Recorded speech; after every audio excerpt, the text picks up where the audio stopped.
Lero lino ndikufuna ndikuphunzitseni za mapemphero kapena pemphero limene tingamapemphere pamene tikupemphera pakati pa usiku kapena kumbandakucha.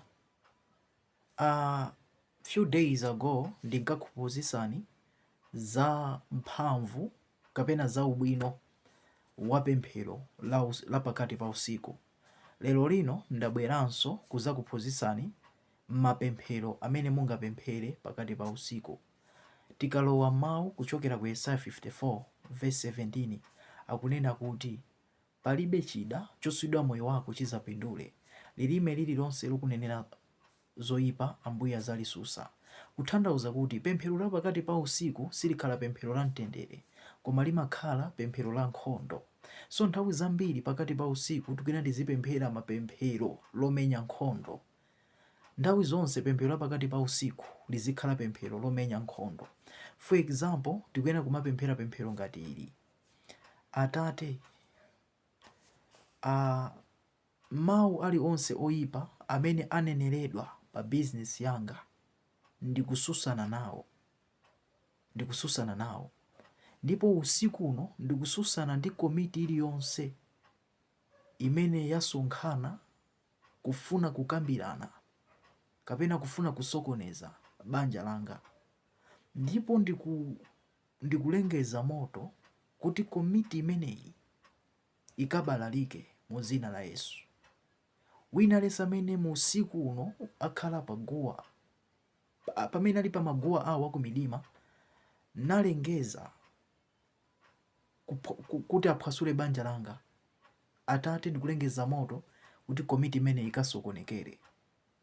Ndikupempherera, ndikulengeza moto ku business yanga, ndikulengeza moto ku banja langa, ndikulengeza moto pa ana anga. Atate ndikupemphera kuti usiku uno mukasusane ndi lilime lililonse limene likunenera zoyipa pa banja langa, pa utumiki wanga, pa ntchito yanga, pa zinthu zanga. So pemphero pakati pa usiku lizingokhala pemphero lomenya nkhondo.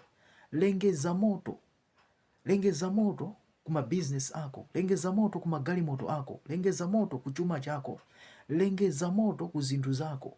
In short, pakati pa usiku timapemphera pemphero lophwasula, kuphwasula ndi kulengezesa moto, kuzula, kuti Ambuye ndikuzula mbewu zonse zimene Satana akuzala usiku uno.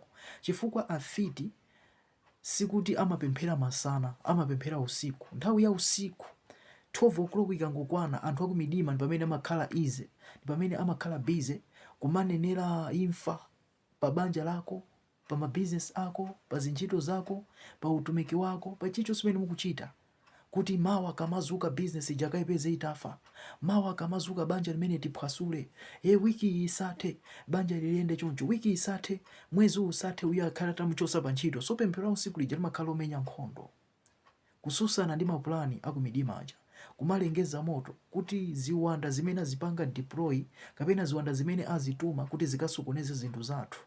Ife pemphero pakati pa usiku nthawi zambiri limapanga dilu ndi ziwanda, So nthawi zambiri pemphero pakati pa usiku muzipemphera zimene ndakuphunzitsani, muzikonda kulengeza moto, kuphwasula, kuti chilichonse chimene akunenera, kususa ndithu, kuti mu dzina la Yesu. Monga mawu Ambuye akunenera kuchokera kwa Hebrew chapter 12 verse 9 kuti inu ndinu moto onyekesa, ndikulengeza moto kuti chiwanda chilichonse chimene chatumidwa kuti chikaononge banja langa, chikaononge business yanga, chikaononge zinthu zanga, chikaphe ndi moto.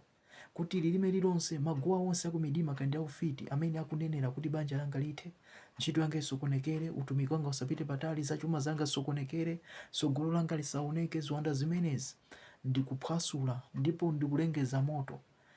So pemphero la usiku ndilomenya nkhondo, sila mtendere.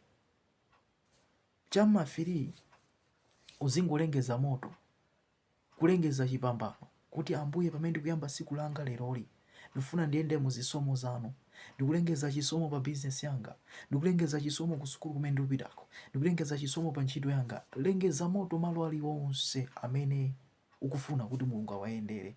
Ukamapanga zimenezi, mwina wiki inayonso zikhala ndi nthawi kaya mwina pa wiki paja kumapemphera pakati pa usiku kapena ndi katatu, wina iliyonse uzipemphera kaya katatu kaya kafolo kaya the whole week, zikhala ndi iweyo. Koma ukamapanga zinthu zimenezi mwapafupi pafupi uzaona kusintha pa zinthu zambiri pa moyo wako. Chifukwa chani? Mbewu zimene Satana mdierekezi azakhala kuti akuzizala pa zinthu zako sizizamera. For example, some of us timalota titadya zinthu, so usiku uja kuti mbewu yonse imene ndadyetsedwa usiku uno Ambuye zulani, ndiye kuthandiza kuti poison umene Satana anazala pa iweyo sugwira ntchito. So pemphero la usiku limatithandizira kumenya nkhondo, kuzula mbewu zimene zadzalidwa ndi Satana. Mukamapanga zinthu zimenezi muzakhala moyo wachipambano. Pazakhala povuta kuti Satana azale kapena chiwanda chake chigwire ntchito chipambane pa moyo wanu, chifukwa inuyo nthawi zonse muzakhala mukumenya nkhondo. What I know is msilikali akapita ku nkhondo, futi yake jakamalira kawiri adani yake amatalikira because amazozoti ali uko. Koma akakhala chete sachedwa kumpanga atake. So mukamakonda kupanga zinthu zimenezi muzakhala moyo wachipambano kwambiri. Mulungu akudaliseni pamene mukumvetsa uthenga umenewu. Amen.